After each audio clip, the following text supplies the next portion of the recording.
It's time for the best coverage of the top stories in sports. The Sports Wrap with Jason Page starts now. Thank you for being with us on this Tuesday edition of the show. Thank you, Chad Erickson, for that wonderful introduction. We got a busy 60 minutes ahead, which will include a conversation with Clint Hurdle, former Major League Baseball manager, former player, currently a scout in the Rockies organization. We'll talk to him about a whole host of issues surrounding Major League Baseball, an extensive conversation with him and myself and Sam Yarnell, who joins us on the show. A lot to get to from the world of college sports, Sam, and that includes a national championship game. It was close, we could say that much. So we had a close game. I didn't think it was a particularly good game when neither team is able to get above 40% shooting in a national championship game, and these are your two best teams. Kind of struggling with that one. But Florida wins their third national championship, 65-63, Sam. And if you had told me 65-63 is the final score, that Walter Clayton would be held to, 11 points on 3 of 10 shooting, I would have said Houston wins the game. And ultimately, Florida, like any good team, having to play basically the style for much of this game that Houston likes to play, which is sort of a muck it up, get down in the mud, defensive battle, is still able to win this game. And that's the mark of a great team, no matter how you slice it. No, you're exactly right, Jason. This game to me was a tale of two completely different halves. And I think in that first half, you saw Houston play the game that they needed to play to win the national championship. And, you know, when you can do that through 20 minutes, it's great, but you got to do it for 40.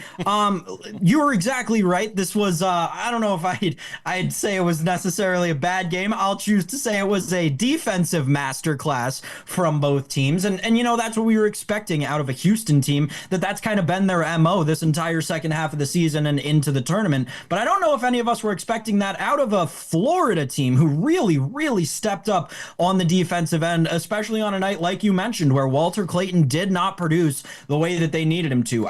8 minutes to go in the second half was when he made his first field goal of the game. Started with a big old donut, 0 for 6, 0 for 7, somewhere in that neighborhood. But hey, when it came down to it, when push came to shove, this Florida team made the plays they needed to, and that's exactly what you expect to see, Jason, out of a team that's more talented 1 through 12 than a Houston Cougars team is. This Florida team was simply deeper. They played in a better conference. They were more familiar with better competition than this Houston team was, especially coming off of that miracle win against Duke that a lot of people, I think, said Houston may have treated as their national championship, being down, 12 in that game, 16, whatever the case is. At the end of the day, Florida stepped up. They were the better team talent-wise, and they get it done on the floor in that second half. Yeah, and they were the better team talent-wise, and you feel for Kelvin Sampson, who at 69 years old, one of the best college basketball coaches of our generation, and you don't know how many more opportunities you're going to get if you're Kelvin Sampson. To try and get over that hump and finally get a national championship. And you watch this final possession, which we have up on the screen for the audience right now watching. If you're listening on the podcast, sorry, you're not going to see it. But if you're watching, you'll see it on the screen. And I'm just trying to figure out what the hell they were doing in this last possession, Sam. We'll freeze it right here. You've got, nobody in the paint, which is where this team makes a living. You've got nobody in the paint as we roll it forward. You've got guys all standing behind the three-point line, and you had 17 seconds. It wasn't as if it was a fire drill here. You had tons of time, and I just don't know what they're doing in that final possession. What the hell? I would love to know what Kelvin Sampson said in the timeout versus what was actually executed, which we watched, which was nothing. Well, Jason, and I think it's even more confusing when you think about the prowess of this Houston team, especially when it comes to designing plays, even in this tournament alone. I don't remember whether it was the Gonzaga game, maybe the Purdue game for Houston, but at some point during this tournament, they run this elaborate inbounds play. Maybe it was the Purdue game, maybe it was to win the Purdue game. They run this elaborate inbounds play and score the basketball, and that's kind of when your eyes opened up to this Houston team as, oh, we knew they were physically talented and defensively talented enough, but hey, look, they can get it done offensively and they can draw up a score whenever they need.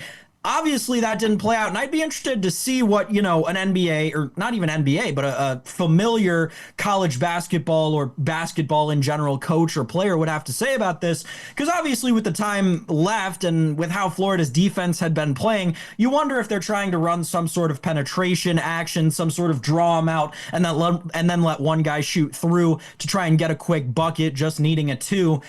But at the end of the day, when you can't even get the ball inside the three-point line, none of that matters. The Florida defense clamped down when it needed to. And watch the passes at the top of the key from Houston with about 7 seconds left. They're expecting them to be. I think, to make a football analogy here, Jason, I think it's Steve Spagnuolo-esque. It seems to me like Florida could have been showing something all game only to not use it until the very last possession when they knew they might need to.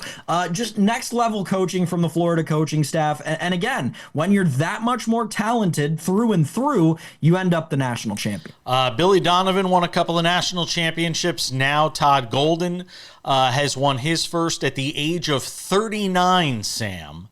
Todd Golden is a national championship head coach, and to think about where the season started for him, the Title IX investigation that took place, and the sordid details that sort of leaked out from that, which he was ultimately cleared of any violations, I guess you could say, to now being a national championship head coach. And where do you go from here at the age of 39? He'll have his pick. He could stay at Florida and continue to do what he's doing and build upon there, or he might have some other opportunities. 8th youngest head coach of all time to win the or to lead a team to win the NCAA tournament. Youngest since Jimmy V. Like, that's how long we're talking about. It's been, kind of the old boys club in coaching. All these other guys on this list coached, back when TV was black and white. Bob Knight, Fred Taylor, Harold Foster, Branch McCracken. Who?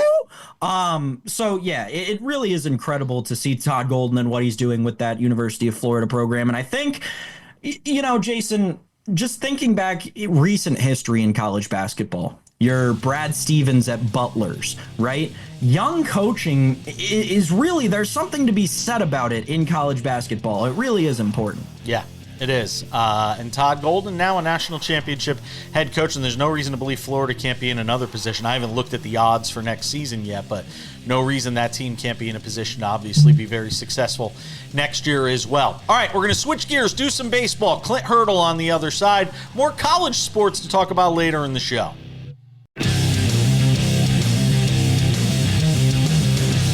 We welcome you back to this Tuesday edition of SportsWrap.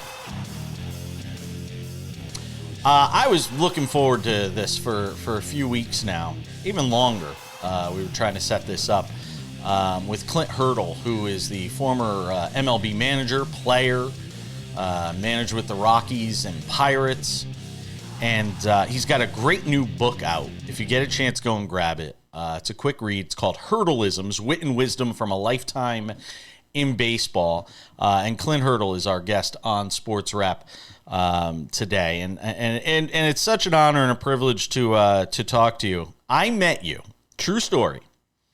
I met Clint Hurdle in 1994.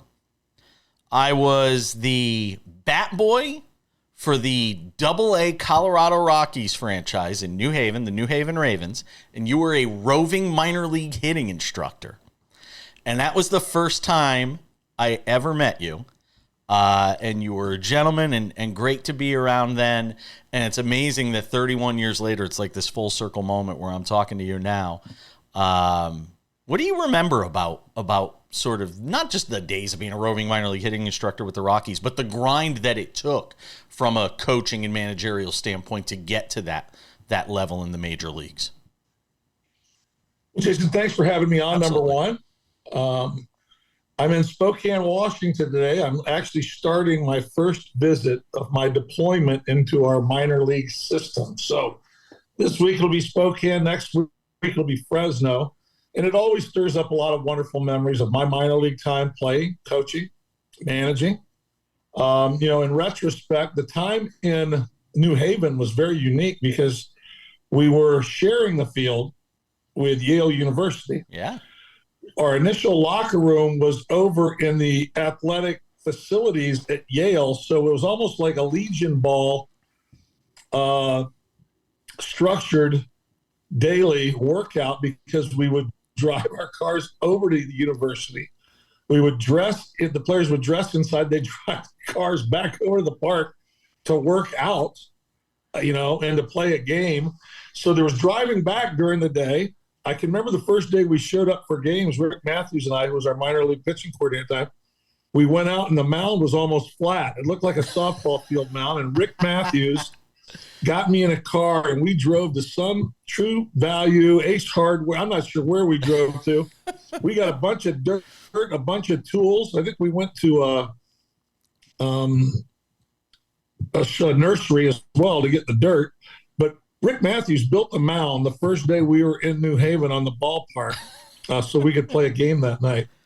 And then we ended up putting the trailers out there. But it was a fun time. It was a good town. It was a good town for us to be in. You got to see a lot of good players come through there. Oh, my God. Derek Jeter was in Double-A that year with Albany. Armando Benitez was in the Orioles organization. There were some good players in that league. We had our Todd Helton, I think, was in that league. A couple of years later. He might have been the next year, but yeah. A lot of good players, a lot of good time. Tough league. But it is nice to revisit those memories from time to time because they're the ones that, the emotions that come with. That's what make memories last. I think the emotions that come with it. And when you're building something new, we were an expansion franchise. Yep. Nothing comes easy. You got to share a field with a university. You got to build your mound. You got to do it. And then when you look back in retrospect, where it's come from, and now that Double-A part of the Rockies organization has now morphed into Hartford, which is one of the most successful. It's one of the most successful franchises in minor league sports right now. It is the social media presence they have, the ballpark entertainment, the food, the field, the facility. Yeah. And obviously it's in a rough part of the city down there that it is slowly helping the city revitalize as well. So Hartford's a good place. If you haven't been to Hartford, watch the Yard Goats, you need to come out and see them. Yeah, I agree with that. Let me ask you something. You talked about how we just revisited New Haven and you mentioned Hartford. I'm in the middle of writing my own first book. And what I'm finding is I'm learning things about myself that either I forgot or didn't realize. Did you have that sort of process with Hurdle-isms as you go through and start putting this together? Do you start to realize things about yourself that maybe you didn't before you went through this process? I think I revisited a lot of emotions, and then I revisited a lot of lessons. And sometimes they were painful, sometimes they were successful, sometimes they were euphoric, sometimes it was sharing with others. The one thing I did need to go back and do is I had to call people and say, hey, I'm writing this book, and here's the memory I have. You were in it. Does this sound right? Am I playing this out right? Because the last thing you want to do is throw down all the way you remembered everything happening, because sometimes, as my wife reminds me all the time, Carla reminds me, I have a tendency to embellish some of the things I remember. And the main point in me writing the book, and I think anybody writing a book, is you want to get it right. You want to get the facts right. You want to get the thoughts right so people can hopefully plug into those emotions you're sharing, those lessons you're sharing, or the failures you're sharing, so they take the journey with you. How long of a break did you take between retirement and getting back into the game in this current form that you're in? I was fired the last day of the season, 2019. Yeah, so I was 19. All right. Then I actually, in the 1st of November, I interviewed for a position with San Diego as a hitting coach. And I was offered the job. I mean, before I landed back from my trip to San Diego, AJ Preller had a contract in my email box, a 2-year deal. It kind of caught me off guard because I was just going to hoping to go back and talk to my wife about what I said, what we're thinking. And then there it is. Here's an opportunity. I sat down with Carla and I explained the next step. If that was one we took, we'll go to Arizona. She goes, oh, okay, we haven't been in Arizona a long time. Spring training out there again. Okay, well, we'll figure it out with the kids. They're in school. And then San Diego. Oh, yeah. Clint, can you go any farther west? I go, no, not unless it's Hawaii. She goes, so, all right, we'll figure that all out. As we walked through this process, my wife, Carla, said, we'll figure it out, I don't know, 10, 12 times. And I stopped at the end of it, and I thought to myself, maybe I need to figure some things out. So a couple weeks later, I decided, I came out and said, I'm just going to put the uniform in the closet. I'm going to take some time off. I'm going to sign a lifetime contract with a home team. I thought that sounded cute, right? And I did take 2 years off. I was out 2 years, Jason, before I came back. All right. I want to talk to you about life back in baseball in this current iteration for you. Clint Hurdle is hanging out with us on the show. He's got a book. It is fantastic. It is called Hurdle-isms, Wit and Wisdom from a Lifetime in Baseball. More to do with Clint Hurdle, the former big league skipper and player, here on SportsWrap. Don't go anywhere.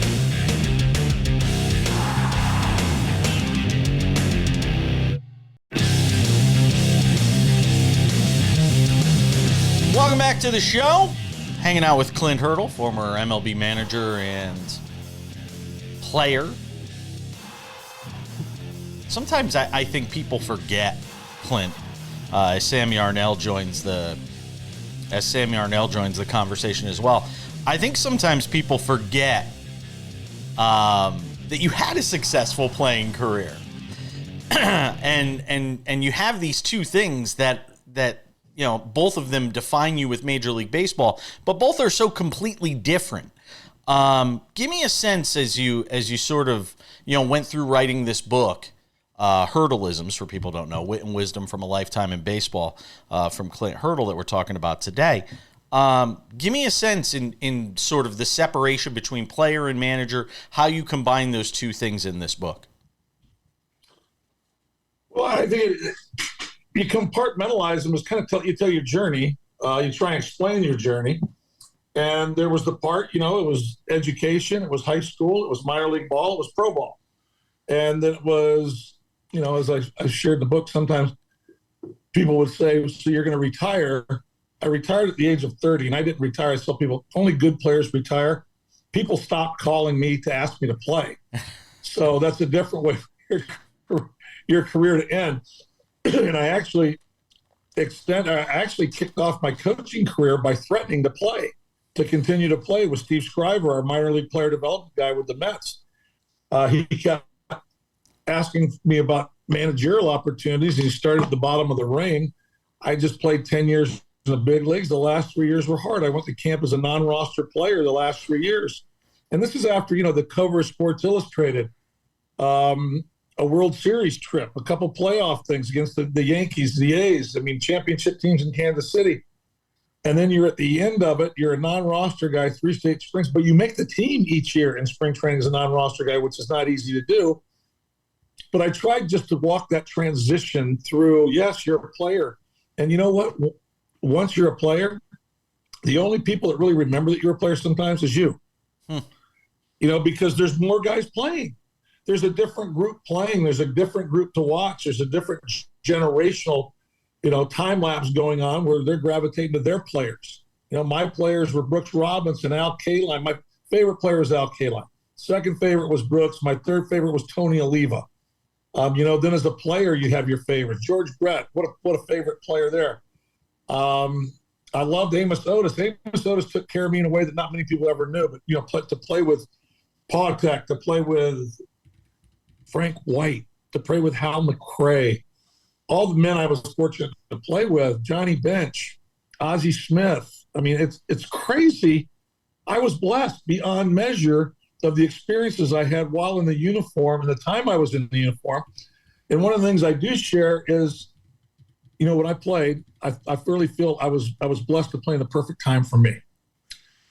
And when you talk about the players I was playing against, when you can keep throwing out one name and people know who you're talking about, the time I played, there was all kinds of lefty.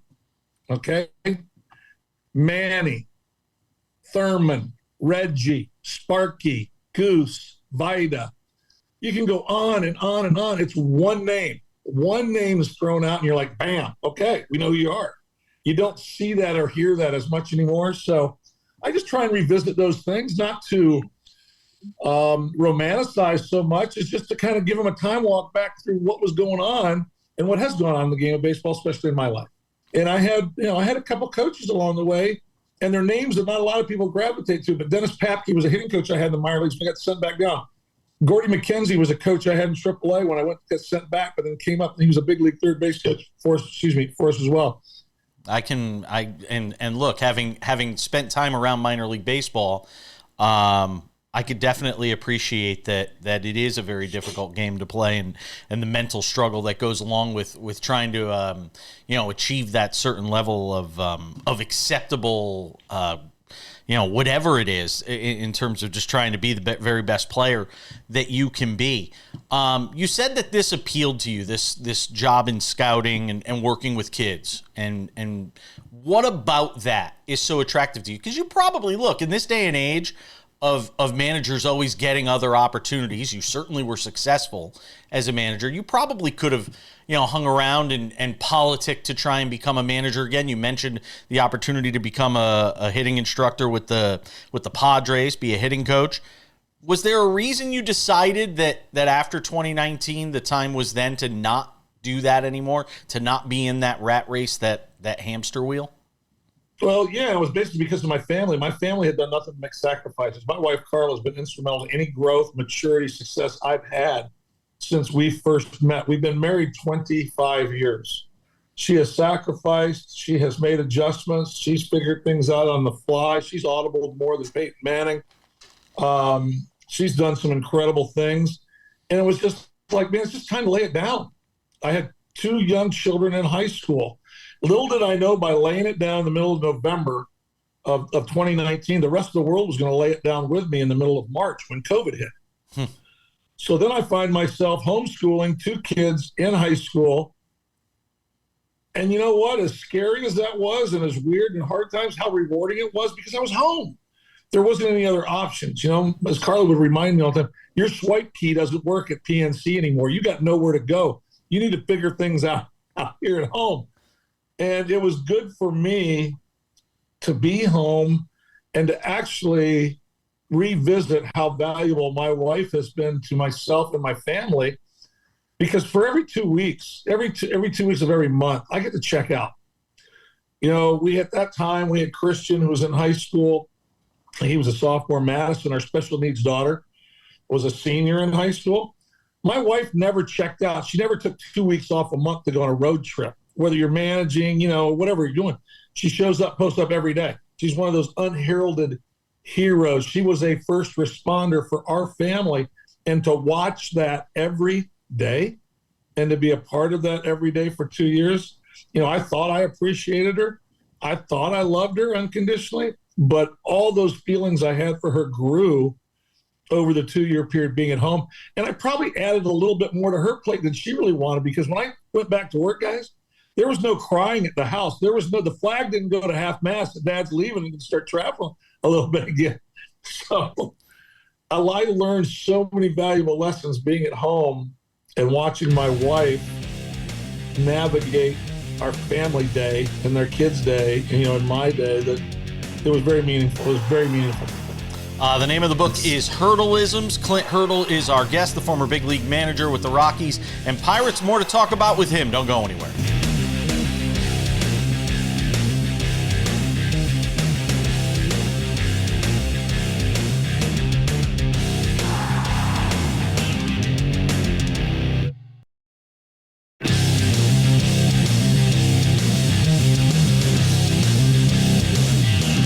SportsWrap continues, and so does the conversation with Clint Hurdle, former big league manager and player with the Rockies and the Pirates. Clint, you have the distinction, Clint, of having managed 2 franchises that have really struggled here. Obviously you did a great job with the Pirates as a manager of the year, managing the Rockies, all of that. But in terms of the overall sort of trajectory of those franchises, you look at where both have been in recent years. Some managers go and take, Dave Roberts is managing the Dodgers. Some guys just take high profile, successful jobs that are already in situations that are built to win. What was it about those two jobs that appealed to you as opposed to trying to get one of those maybe major market jobs with a team that's spending tons of money and is a perennial success as opposed to the teams you took over in Colorado and Pittsburgh?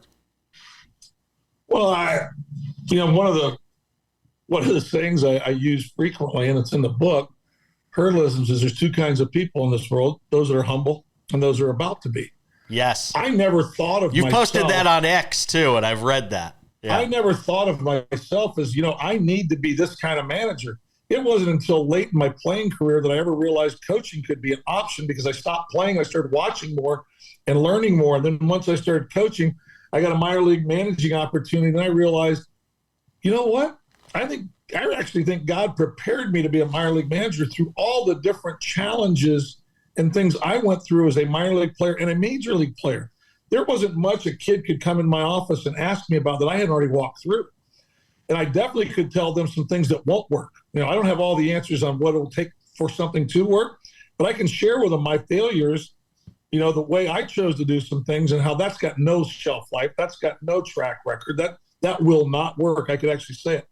But once I started managing, I did realize then that I really liked being a part of something bigger than myself. So I was the hitting coach in Colorado when our manager was fired. And I actually thought Dan O'Dowd was coming to my house that day to fire me. He called up and said, "I got to meet you. I'm coming to your house." No general manager comes to the hitting coach's house.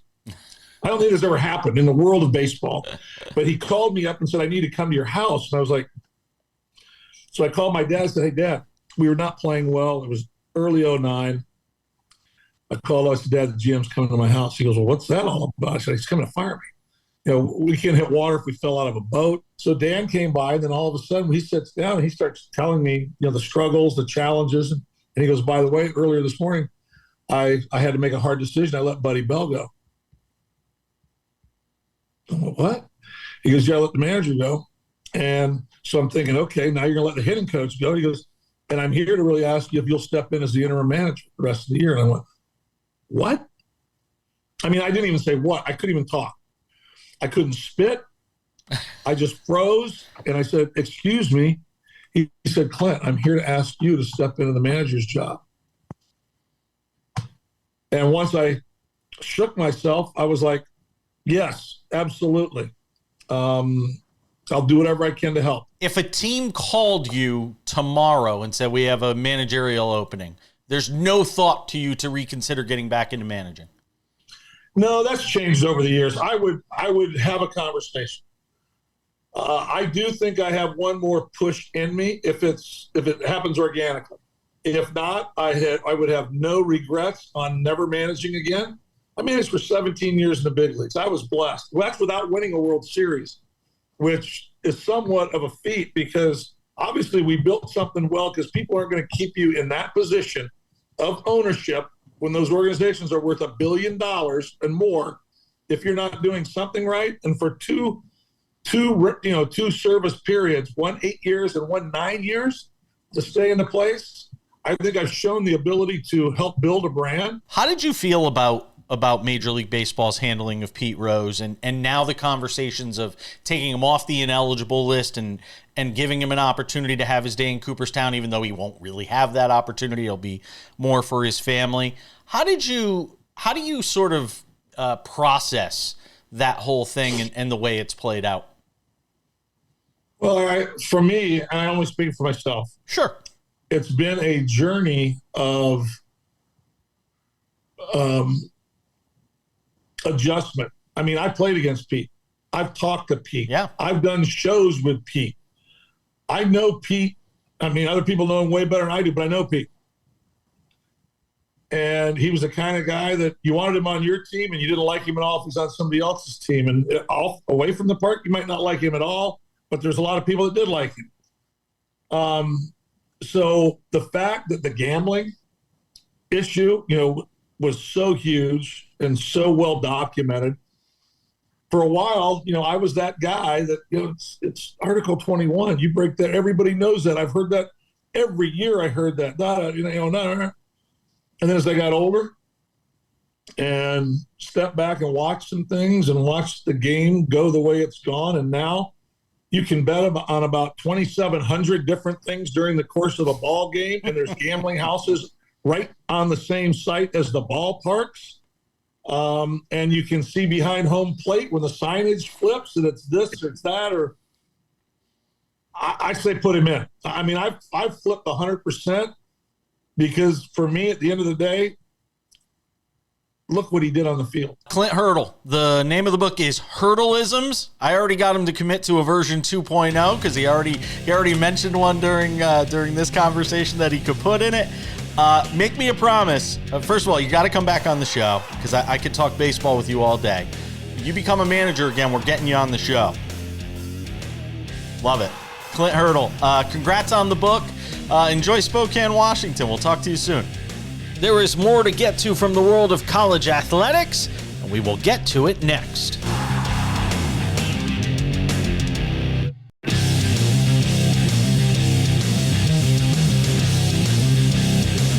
Good to have you with us on this Tuesday edition of the show. Odds and Ends wraps it up in 10 minutes. Sammy Arnell and I get back to things here. I thought this was really interesting, this house settlement. And when I first read it, I was like, house settlement? What's Congress doing getting involved? And then I started reading it and I go, wait, different house. Hopefully a fix for college sports. We talked about 4 number 1 seeds being in this NCAA tournament Final Four. And a lot of people freaked out. Oh my God, this is why we've got to fix college athletics, NIL, all of these different things, the transfer portal, you name it. Well, now, I don't know if we have a fix yet for the transfer portal, but we do have some sort of process in place with this House settlement, which is named after the lead plaintiff in the case, Grant House, where the NCAA has agreed to pay roughly $2.8 billion in damages to past and current athletes to settle 3 federal antitrust lawsuits, claiming the NCAA's rules have limited the athletes' earning potential in various ways. Now, the big side of this, I know it's not the $2.8 billion, is that in exchange, the NCAA is going to be allowed to limit how much each school can spend on its athletes per year, which is effectively a salary cap. Now, this is in place for the next 10 years. And when I think of it that way, I think of it as a collective bargaining agreement. Now, I know nothing was bargained here and that a court had to sort of rule on it, but we're talking about for the next 10 years, there's going to be a salary cap in place essentially of $20.5 million. It's intended to keep teams from using their boosters to sort of circumvent that and sort of jump through hoops to get around that. I'm still interested to see how they handle enforcement of something like that, Sammy Arnell. But at least there is some sort of effort being made here, an attempt to try and rein in this sort of wild, wild west that we live in college sports where some teams could spend more than others. And you wind up with a situation where maybe some people believe that's why you wind up with 4 number 1 seeds in the Final Four. So this actually brought something to my mind that, quite frankly, may have been on other people's minds, and it may be a theory and it may be disproven, and that all may be all well and good, and I quite frankly haven't looked into it very much. But this is how it reads to me, just noticing a certain line in this, right? The $2.8 billion that Jason mentioned. Who's it going to? It's going to athletes who weren't able to profit off of NIL, right? Now then you look back at the kind of timeline as to how all this developed when NIL was legalized, I guess we can say.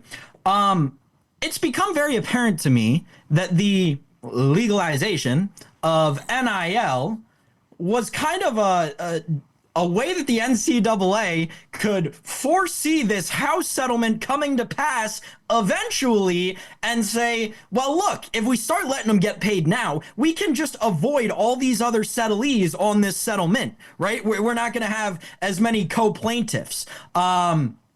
So that to me is kind of how this whole NIL thing came to be, looking back on it with obviously 2020 vision now.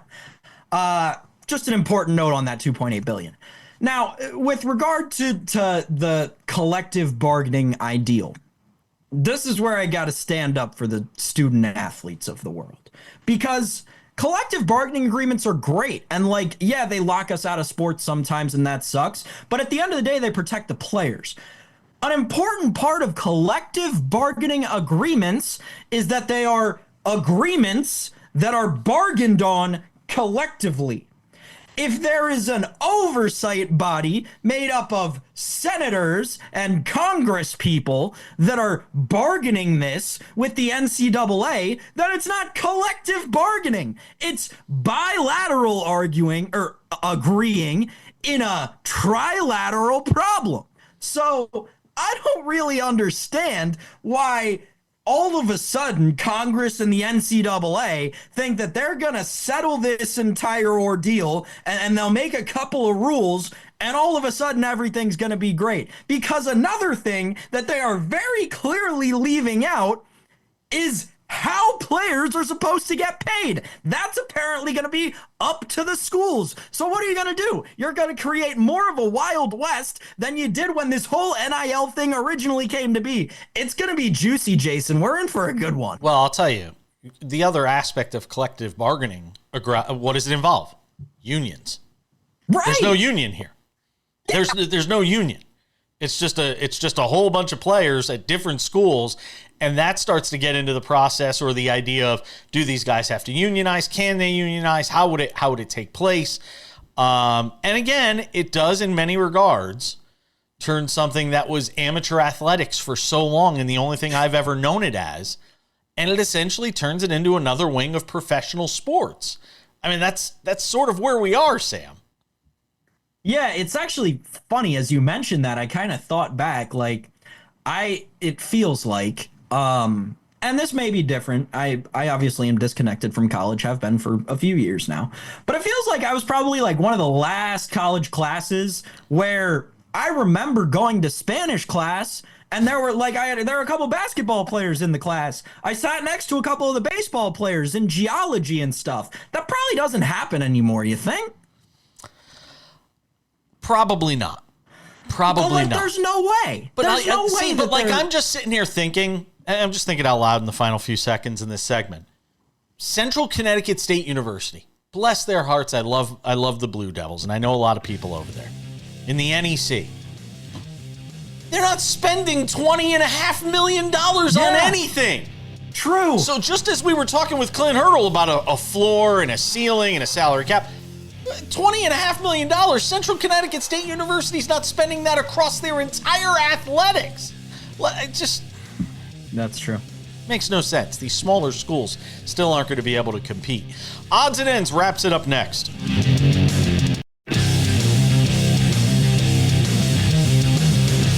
All right, just about time to put the wraps on this baby for a Tuesday. Tomorrow's Wednesday. Means Vladimir Lewisant and Kurt Heelan will be here. We'll have our usual NBA roundtable discussion with those guys. We'll find something else to talk about. Something will happen today inevitably. That's your tease for tomorrow's show. Sports Wrap with Jason Page, the podcast, available on all your favorite podcasting platforms right now. Spotify, Apple Podcasts, YouTube Podcasts, iHeartRadio, TuneIn, Odyssey, Amazon. Anywhere you get a podcast, you can listen to this show while you head into work. You can also watch it over on Spotify and on YouTube. Check out the YouTube Sports Wrap with Jason Page YouTube channel for all sorts of great content. Our conversation with Clint Hurdle, you saw some of it today. It really was like almost an hour of talking with him. Yep. So we've got plenty of content from that that we will be dispersing across our socials as well. YouTube, though, is the main one if you want to see everything having to do with Sports Wrap with Jason Page. All right, without any further delay, ladies and gentlemen, it is time for some odds and ends. It wasn't a loss last night to the Washington Nationals, but Shohei Ohtani almost hit for the cycle. Came a double short of hitting for that cycle. But alas, Sam Yarnell, your Washington Nationals beat the vaunted LA Dodgers last night. I tell you, man. Mackenzie Gore on the mound last night, too? Yeah, he looked good. Obviously gave up the homer to Ohtani, but other than that, looked good. I tell you this, and I know I'm not going to wax poetic about my beloved Washington Nationals for too long because not a ton of people care about them, but the Nats are going to be good next year, man, and the year after that, and the Nats are coming. They played the Phillies really close that entire opening series. They beat the Dodgers last night. This is a team that won a series against the Diamondbacks. The Nationals are going to be good sooner rather than later. Shohei Ohtani's awesome. Shohei Ohtani's going to win the MVP every year until he doesn't, and he deserves to. It is incredible what we are witnessing. Again, I think, many people in the industry have pointed this out. Jeff Passan was, I believe, the one who coined it or whatever, but we're watching the Murderers Row Yankees. We're watching the modern day version of the Murderers Row Yankees. So appreciate it while you can. And if your team beats them, man, you have every right to get way happier than you deserve. And that's why, and I might have said this a week ago or something like that. That's why when people are like, oh, is it good for baseball? Because my father used to tell me the stories. My dad used to tell me. The days of Sandy Koufax. People would watch just to see if somebody would get a hit because he was synonymous with throwing no-hitters. So people will watch just to see if somebody could get a hit off of him. It's going to be the same thing, I think, with the Dodgers this year. It's just going to be, can somebody actually beat them? Or are they going to win, 110 games or 115 games this season? But hats off to the Nationals for being able to get a win. Did I hear you say that Clay Bellinger of the Yankees, Cody Bellinger, of the Yankees, well, Clay Bellinger played for him too. I'm good with names lately. I've been really good. 40 years ago. DJ Metcalf, yeah. Cody Bellinger of the Yankees. Did I hear you say the reason he didn't play in today's game for the Yankees was because he ate buffalo wings? Bad wings. I guess Detroit, Michigan, not known for their buffalo wings. Yeah, that's tough. Kind of epitomizes the Yankee season so far. Oh, my God. Stephen A. Smith has said he is keeping his options open when it comes to running for president, Sam Yarnell. Stephen A. Smith at the NAB convention out here in Las Vegas, where I am, where I'll be heading over to a little later today, not to be on any panels because nobody wants to hear anything I have to say. But Stephen A. Smith yesterday at the NAB convention in Las Vegas saying he is keeping it, loves what he's doing for ESPN, but is keeping his options open to running for president.